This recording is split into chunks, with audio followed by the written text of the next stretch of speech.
Sales Manajemen B dengan NIM B1021241062. Di sini saya akan menjelaskan tentang soal UAS yang diberikan. Oke, langsung saja. Yang pertama, saya memilih soal nomor 1. Menurut analisis saudara, hal-hal mendasar apa saja yang membedakan antara pencatatan metode perpetual dengan metode periodik pada laporan keuangan perusahaan dagang? Menurut saya, yang membedakan laporan keuangan metode periodik dan perpetual itu adalah laporan keuangan metode perpetual itu lebih akurat dan kesannya terkini karena mencerminkan data yang diperbaharui secara real time. Sedangkan pada metode periodik, laporan keuangan itu mungkin kurang akurat karena dia mencatat sepanjang periode dan diperoleh perhitungan fisiknya itu akhir periode atau akhir tahun. Jadi untuk metode periodik dia terkesan kurang akurat, sedangkan yang perpetual karena dia diperbaharuinya setiap hari, jadi lebih akurat yang metode perpetual. Sekian penjelasan untuk nomor 1. Baik, untuk soal selanjutnya saya memilih soal nomor 2. Ketika perusahaan memutuskan untuk menggunakan metode perpetual dalam pencatatan laporan keuangannya, perusahaan tetap perlu melakukan perhitungan fisik di gudang pada saat akan menyajikan laporan di akhir periode. Berikut adalah alasan mengapa perhitungan fisik masih perlu dilakukan. Yang pertama yaitu validasi data. Perhitungan fisik diperlukan untuk memverifikasi keakuratan catatan persediaan yang tercatat. Bisa saja saat kita atau sebagai karyawan itu saat kita mencatat pada metode perpetual itu bisa saja ada yang terlewat. Jadi alangkah baiknya untuk memastikan agar tidak terjadi kerugian, kita bisa mengecek juga di akhir tahun untuk mengecek apakah benar yang sudah kita catat. Jadi tidak akan ada kekeliruan begitu. Terus yang kedua, penyesuaian akun. Hasil dari perhitungan fisik dapat digunakan untuk melakukan penyesuaian pada akun persediaan di buku besar jika terdapat perbedaan antara catatan sistem dan jumlah fisik yang ada.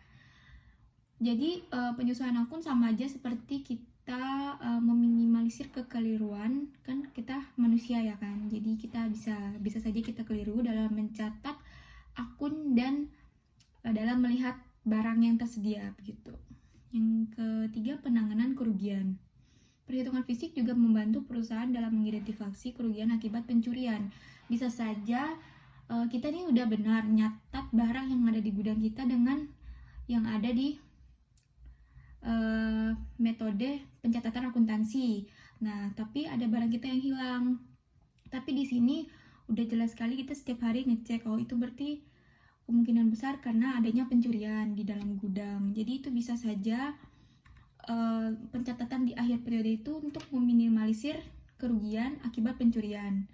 Yang keempat itu kewajiban audit. Banyak perusahaan juga diwajibkan oleh auditor eksternal untuk melakukan perhitungan fisik sebagai bagian dari proses audit tahunan untuk memastikan bahwa laporan keuangan yang disajikan akurat dan sesuai prinsip akuntansi yang berlaku. Oke, sekian untuk penjelasan nomor 2. Di sini saya akan melanjutkan untuk soal menentukan jurnal umum. Yang pertama yaitu TB Santara membeli 12 sak semen kepada TB Ardi dengan termin 10/10 dan per 30 FOB destination point sebesar 12. Catat menggunakan metode periodik pada tanggal 1 Desember. Cara mencatatnya yaitu pada tanggal 1 Desember akun yang tercantum akun pembelian di debit sebesar 12 dan akun utang dagang di kredit sebesar 12. Karena kita membeli sebesar 12. Nah, terus kita kan kredit, jadi kita belum bayar. Nah, karena kita ngutang atau belum bayar, jadi kita punya utang dagang. Utang dagang kita bertambah di kredit sebesar 12. Untuk nomor 2, pada tanggal 3 Desember TB Santara menjual besi kepada TB Umar dengan termin kredit 2/10 N per 30 FOB destination point senilai 50 dengan HPP barang yang dijual senilai 15. dicatat dengan metode perpetual. Nah, untuk pada tanggal 3 Desember, yaitu akun-akun yang termasuk piutang dagang ada di debit sebesar 50, dan untuk penjualan ada di kredit sebesar 50. Kenapa piutang dagang? Karena di sini TB Santara menjual besi kepada TB Umar itu dengan kredit, yaitu dengan termin kredit 2/10. Jadinya dia belum bayar. Jadinya karena dia mengutang ke kita, jadinya akun yang dimasuk adalah piutang dagang dengan debitnya 50, dan untuk penjualannya di kredit sebesar 50. Dan terus karena metode perpetual itu mencatat HPP atau harga pokok penjualan, jadi kita tinggal masukin beban pokok penjualan di debit senilai 15 dan persediaan barang dagang sebesar 15 di kredit. Kenapa beban pokok penjualan dan persediaan harga barang? Karena beban pokok penjualan kita itu adalah harga sebelum kita menentukan total dari keseluruhannya, maksudnya harga modalnya. Terus kenapa persediaan barang dagangnya yang dikredit? Karena kita kan sudah menjual barang kepada TB Umar, jadi barang di gudang kita itu berkurang. Nah, karena barang kita berkurang, makanya persediaan barang dagang kita itu ada di kredit sebesar 15. Next, tanggal 5 Desember meretur 2 sak semen kepada TBRD karena semen beku. Tadi kan tanggal 1 kita membeli 12 sak semen kepada TBRD dengan termin 10/10. Nah, karena kita beli barangnya rusak, lalu kita retur. Untuk akun-akun yang dimasukkan yaitu utang dagang di debit sebesar 2 dan persediaan barang dagang di kredit sebesar 2. Kenapa utang dagang kita di debit? Karena kita kan tadinya beli semen itu sistemnya kita belum bayar, jadi kita kredit alias kita ngutang dulu. Nah, terus karena kita meretur mengembalikan barang, jadi yang tadinya kita beli 12 terus kita karena rusak 2, semennya beku, lalu kita kembalikan 2, jadi utang dagang kita itu berkurang 2. Kalau hutang dagang kita berkurang 2, dia letaknya di kredit sebesar 2. Dan untuk akun kredit di debit, maksudnya di debit sebesar 2. Terus untuk persediaan barang dagangnya yang di kredit sebesar 2. Kenapa persediaan barang kita di kredit? Karena yang tadinya kita kan beli 12, persediaan kita ada 12, terus kita retur 2, kita kembalikan 2-nya, jadi persediaan kita berkurang 2. Jadi persediaan kita tinggal 10, makanya persediaan barang dagangnya ada di kredit sebesar 2. Oke, next untuk tanggal 6 Desember, membayar ongkos kirim penjualan tanggal 3 Desember senilai 2 dengan metode periodik.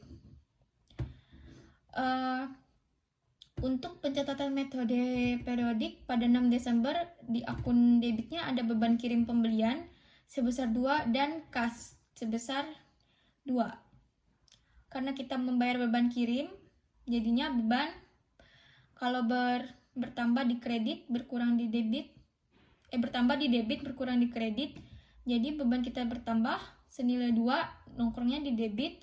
Dan karena kita membayar, kita harus mengeluarkan uang dari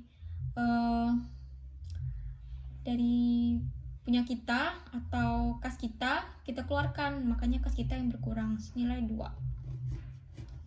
Oke, untuk tanggal 9 Desember melunasi pembelian semen tanggal 1 Desember dengan metode perpetual. Nah, tadi kan di 1 Desember kita masih ngutang. Kita membeli 12 sak semen, terus kita ngutang dengan termin 10/10. Terus kita tadi ada meretur 2 sak, jadi tinggal hutang kita itu adalah 10. Nah, karena kita tinggal 10, jadi hutang dagang kita yang kita bayar adalah 10. Terus kita untuk di debitnya hutang dagangnya 10 dan persediaan barang dagangnya ada di kredit sebesar 1 dan kasnya 9. Kenapa kas kita cuma 9, persediaan barang dagang kita 1? Karena kita kan tadi membeli semen terminnya 10/10. Nah, kita bayar itu di tanggal 9 Desember, jadi kita belum lewat tanggal untuk mendapatkan diskon sebesar 10%. Nah, karena kita dapat diskon sebesar 10%, jadinya kita dapat potongan senilai 1. Jadi kita hanya perlu membayar 9, makanya kas kita hanya berkurang 9 dan persediaan barang dagang kita bertambah 1. Begitu. Terus untuk tanggal 10 Desember menerima pelunasan dari TB Umar atas transaksi tanggal 3 Desember. Tadi kan TB Umar itu menjual bersih dengan termin kredit 2/10. Jadinya untuk di akun kas kita debitnya 50 dan piutang dagangnya kreditnya 50 karena dia melunasi kan, jadinya piutang dagang kita itu berkurang, jadinya dia dikredit sebesar 50. Oke. Jadi sekian untuk penjelasan pada jurnal umum. Selanjutnya kita masuk pada buku besar untuk akun kas berdasarkan transaksi sebelumnya. Nah, pertama-tama pada buku besar itu ada saldo awal, yang dimana saldo awal itu bisa kita lihat pada neraca saldo.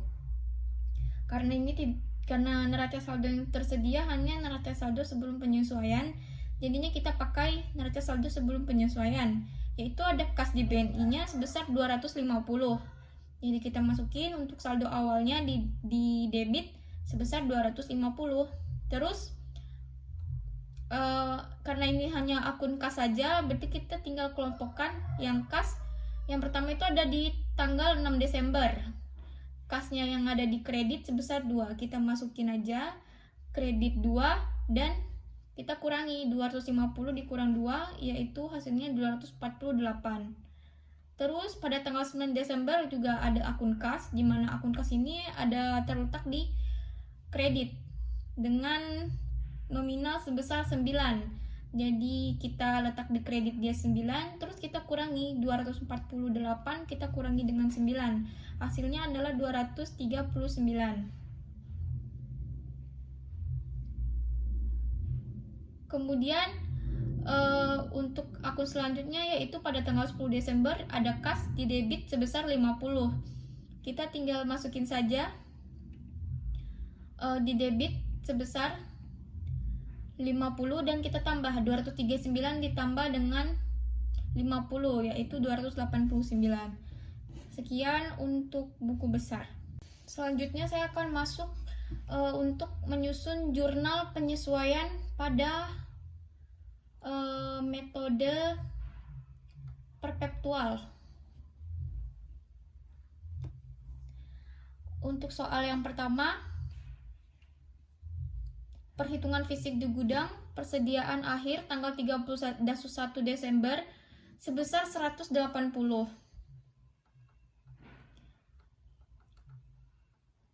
Akun-akun yang termasuk dalam jurnal penyesuaian pada metode perpetual yaitu yang pertama, harga pokok penjualan ada pada debit sebesar 50 dan persediaan barang dagang ada pada kredit sebesar 50.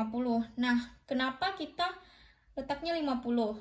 Karena untuk metode perpetual itu harga pokok penjualan itu disesuaikan dari persediaan awal barang dikurangi dengan persediaan akhir. Jadi pada neraca saldo kita ketahui persediaan barang dagang kita itu ada 230. Nah, terus untuk di soal itu diketahui kalau perhitungan fisik di gudang persediaan akhir kita itu 180. Jadinya kita kurangi saja persediaan awal 230 dikurangi sama 180 persediaan akhir kita. Jadi dapatlah 50 untuk harga pokok penjualan dan persediaan barang dagang kita. Next, untuk nomor 2,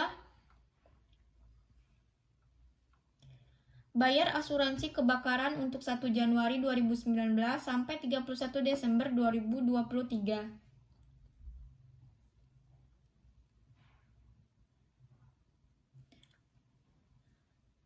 Kita kan membayar asuransi itu dari 2019 sampai 31 Desember 2023. Nah, yang kita ketahui pada neraca saldo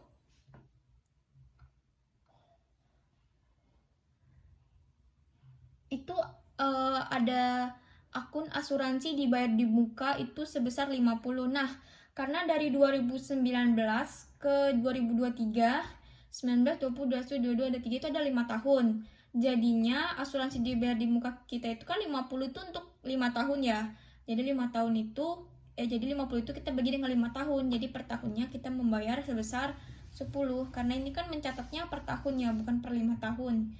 Jadi kita masukkan untuk beban asuransi ada di debit sebesar 10 dan untuk asuransi dibayar di muka sebesar 10 di kredit. Oke, next nomor 3. Perhitungan fisik perlengkapan 31 Desember 2019, saldo akhir sebesar 25.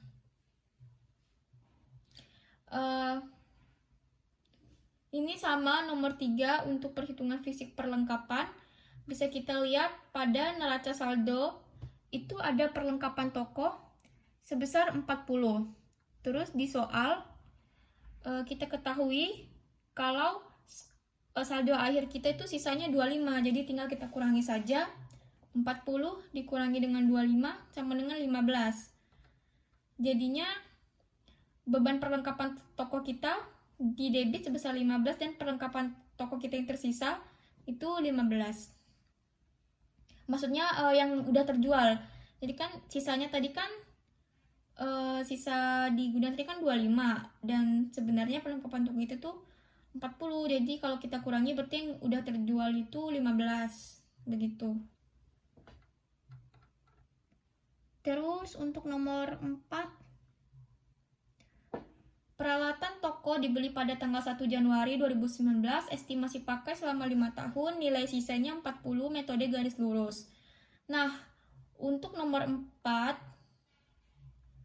itu ada beban depresiasi peralatan toko dan akumulasi depresiasi peralatan toko.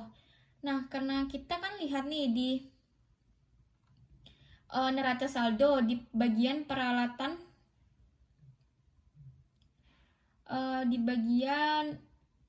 toko nih. Peralatan toko kita itu ada sebesar 140. Nah, cara menghitung depresiasi dengan metode garis lurus itu yaitu nilai aset dikurang nilai sisa terus dibagi tahunnya.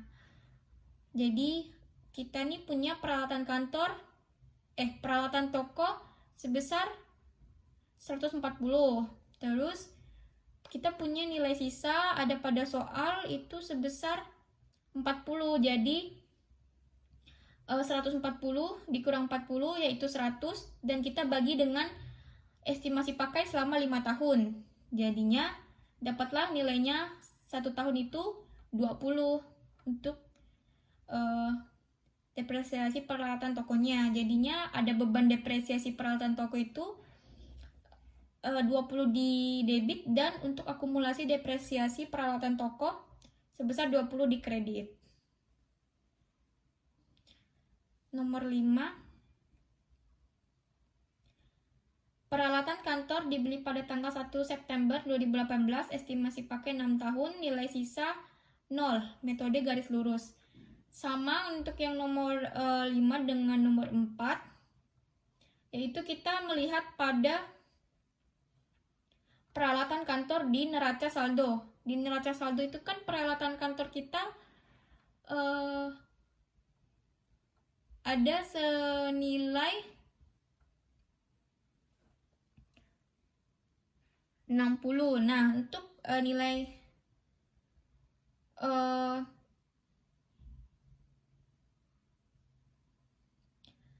sisanya kan 0. Jadi nilai tinggal kita kurangi saja, 60 dikurang 0 tetap 60 dan kita bagi dengan tahunnya. Masa pakainya 6 tahun. Jadi 60 dibagi 6 dapatlah 10.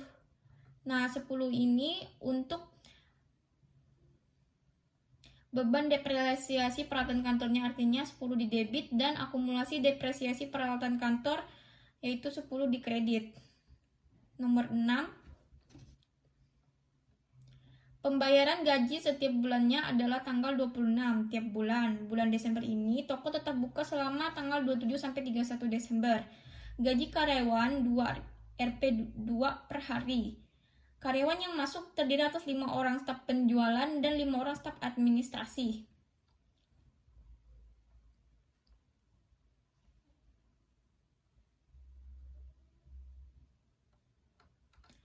Nah, untuk akun-akun yang terdapat itu yaitu beban gaji penjualan sebesar 50 di debit, beban gaji administrasi 50 juga di debit, dan utang gaji sebesar 100 di kredit. Kenapa 50? Karena di soal itu bilangnya dia kan nambah buka itu dari tanggal 27 ke 31 Desember itu ada 5 hari, 27, 28, 29, 30, 31. Nah, per harinya itu 2, dibayar RP sebesar 2. Jadi 5 kali 2 itu ada 10, dan kita punya 5 orang untuk staf karyawan dan 5 orang untuk staf administrasi masing-masing. Jadi untuk gaji di staf penjualan itu 10 dikali 5, 50.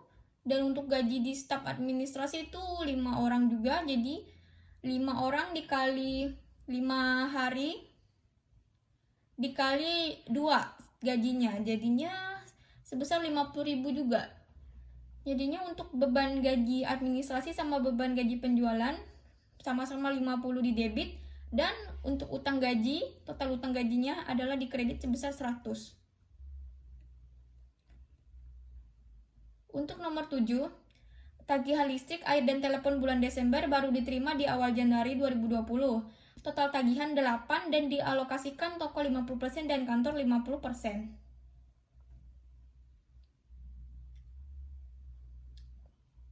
Jadi kita kan punya tagihan 8. Maksudnya itu dari toko untuk membayar itu 50% dan dari kantor 50%. Jadinya tinggal 8 kita kali dengan 50%. 50% dari 8 itu ada 4, dan 50% sisanya lagi itu 4 juga, berarti 4 untuk di kantor dan 4 untuk di toko.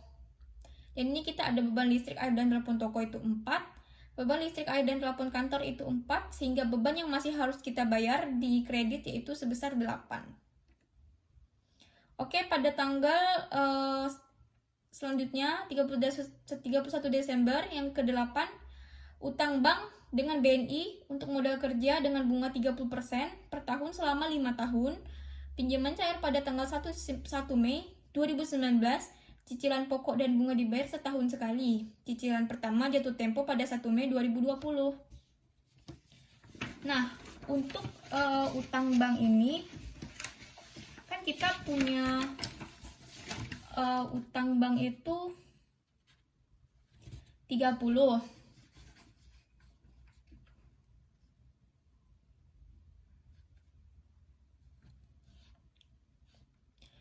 Di neraca saldo kita dapat lihat utang bank kita itu ada 30. Terus kita punya bunga per 5 tahun itu per 5 tahun itu ada 30%. Nah, jadi kita kalikan 30% dengan 30. Jadi dapatnya 9, dan kita bagi dengan 12 bulan. Maksudnya 1 tahun kan ada 12 bulan. Jadi 9 kita bagi dengan 12, hasilnya adalah 0,75. Terus dari bulan Mei ke bulan Desember itu kan ada Mei, Juni, Juli, Agustus, September, Oktober, November, Desember. Ada 8 bulan ya. Mei, Juni, Juli, Agustus, September, Oktober, November, Desember, ya. Ada 8 bulan. Jadi 0,75 itu kita kali dengan 8 bulan dari Mei sampai Desember.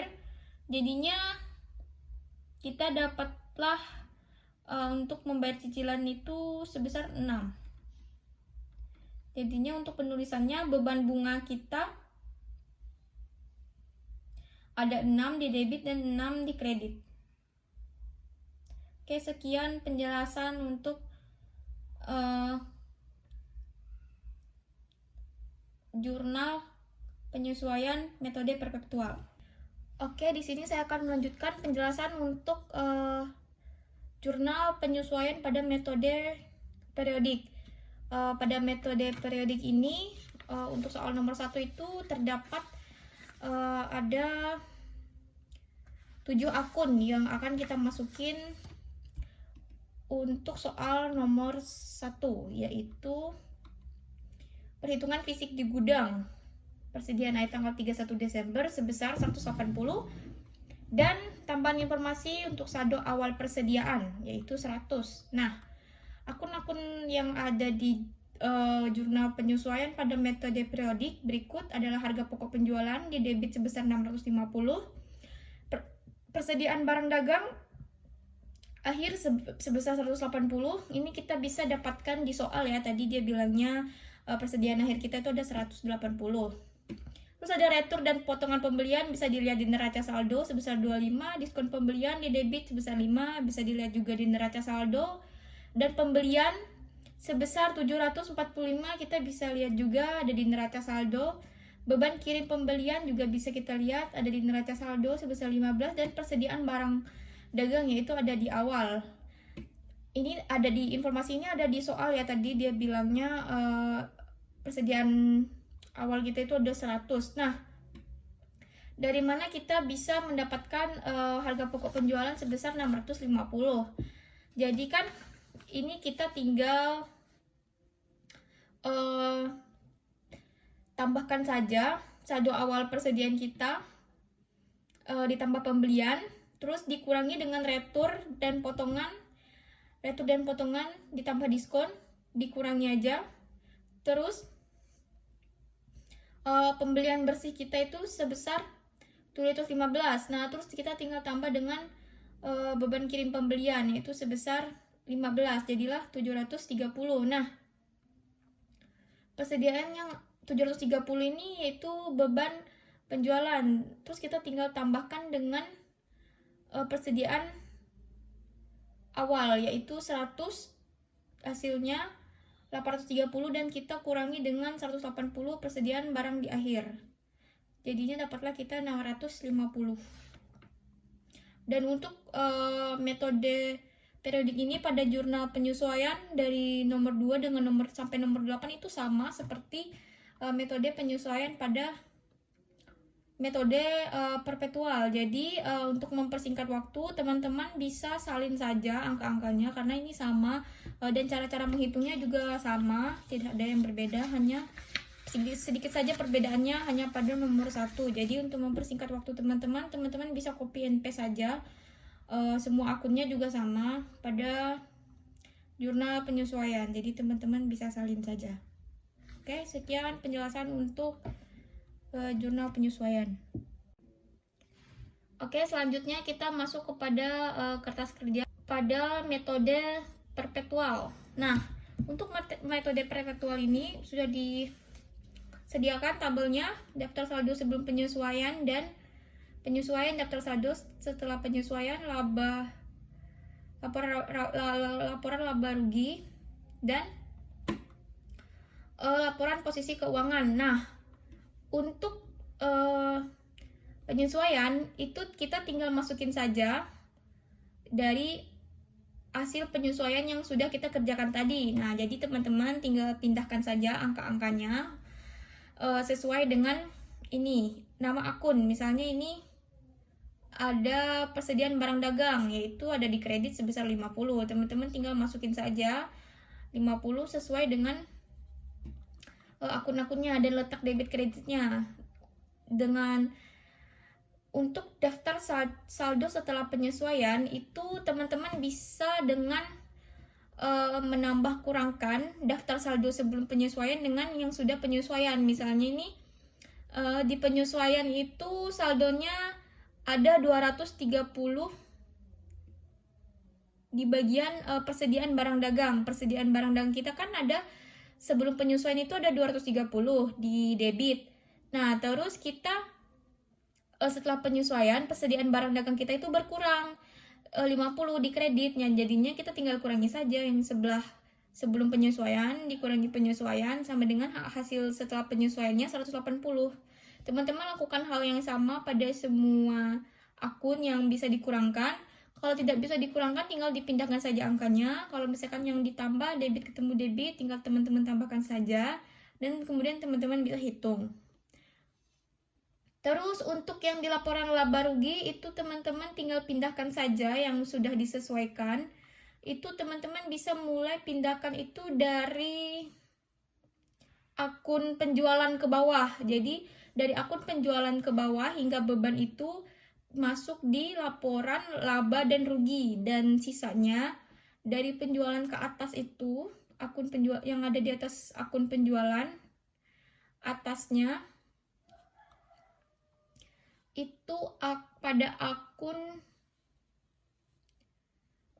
dividen sampai kepada kas BNI, dividen, saldo laba, modal saham, utang bunga, dan lain-lain itu teman-teman bisa masukkan pada kolom laporan posisi keuangan.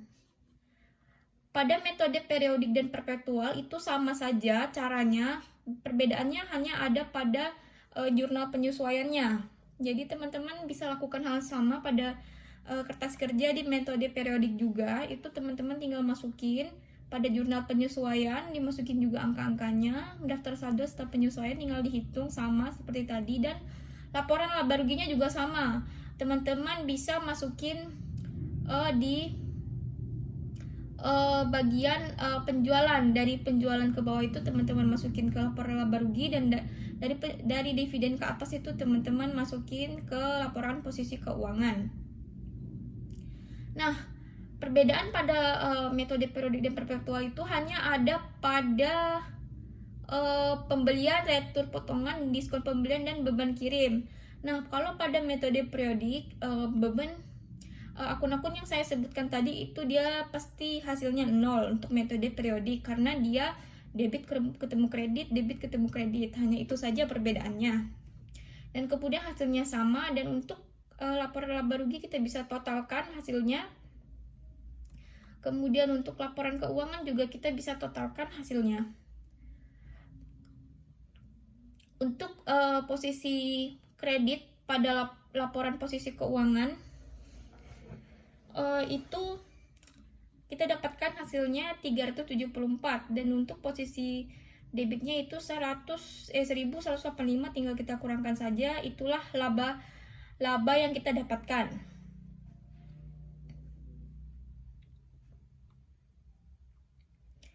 Nah, untuk posisi debit pada laporan laba dan rugi itu bila kita ditambah dengan laba yang sudah kita dapat, itu pasti hasilnya balance dengan kredit pada laporan laba rugi, dan jumlah yang sudah kita kurang tambahkan ini sebesar 811 ini adalah laba yang atau keuntungan yang sudah perusahaan kita dapatkan. Oke, sekian penjelasan untuk kertas kerja. Oke, sekarang kita masuk kepada laporan laba rugi. Tinggal kita salin dan masukkan saja pada worksheet, yaitu ada penjualan, kita masukkan 1960 dikurangi dengan retur dan potongan penjualan, itu kita tinggal kurangi saja. Terus kita dapatlah penjualan bersih kita sebesar 1905, dan kemudian kita tinggal kurangi dengan harga pokok penjualan, dan setelah kita kurangkan dapatlah kita laba kotor kita, yaitu sebesar 1255. Nah, untuk akun beban-beban tinggal kita jumlahkan saja semua beban penjualan dan beban administrasi. Kita masukin angka-angkanya yang sudah kita masukin tadi ke worksheet, kita tinggal pindahkan saja dan kita jumlahkan. Dapatlah total beban-beban usaha kita sebesar 444. Nah, akun laba kotor tadi yang 1255 itu kita kurangi dengan semua beban, dapatlah laba bersih kita sama seperti yang ada di worksheet tadi, yaitu 811. Dan untuk laporan perubahan ekuitas itu ada saldo awal atau saldo sebelum jurnal umum. Modal saham kita itu ada pada neraca saldo yang diberikan oleh soal, yaitu tadi teman-teman bisa lihat lagi ke neraca saldo itu ada 25, dan saldo laba. Itu juga ada pada neraca saldo sebesar 120. Tinggal kita tambahkan saja, kita letakkan di kanan yaitu total ekuitas sebesar 145. Dan ditambah dengan laba bersih yang kita dapatkan tadi yaitu 811. Tinggal kita tambahkan dan kita kurangi dengan dividen atau dikurangi dengan orang-orang yang memegang saham. Jadi dapatlah kita saldo akhirnya yaitu 916. Dan untuk laporan posisi keuangan sama, kita tinggal masukin aja aset lancar kita, yaitu ada kas, piutang dagang, persediaan barang dagang, dan asuransi dibayar di muka. Nah, jadi total aset lancar kita setelah kita tambahkan semuanya adalah 865. Kemudian kita tambahkan dengan aset tetap kita yaitu peralatan toko, terus dikurangi akumulasi depresiasi peralatan toko, ditambah peralatan kantor dan dikurangi akumulasi depresiasi peralatan kantor. Dapatlah aset tetap kita yaitu 135. Tinggal kita tambah aset tetap ditambah aset lancar sama dengan 1080. Kemudian kita mencari liabilitas, yaitu liabilitas lancar kita ada utang dagang, utang gaji, beban yang masih harus dibayar, utang bunga, utang bank. Kita masukin semua angkanya, terus kemudian kita totalkan, yaitu 164. Kemudian kita tambahkan dengan utang jangka panjang. Ini di sini ada utang bank, karena utang bank tadi sudah saya hitung di bagian atas, jadi tidak perlu ditambahkan lagi, yaitu 164. Kemudian ekuitasnya yaitu modal saham ditambah saldo laba. Jadinya total ekuitas itu sama dengan saldo akhir kita. Jadi 916 ditambah 164 dapatlah total liabilitas dan ekuitas kita 1080. Jadi ini balance ya, aset dengan total liabilitasnya. Oke, sekian penjelasan dari saya untuk ujian pengantar akuntansi manajemen kelas B. Oke, sekian penjelasan dari saya. Mohon maaf bila ada kesalahan pengucapan atau kesalahan dalam mengerjakan soal atau kesalahan dalam menjelaskan. Selebih kurangnya saya mohon maaf dan terima kasih.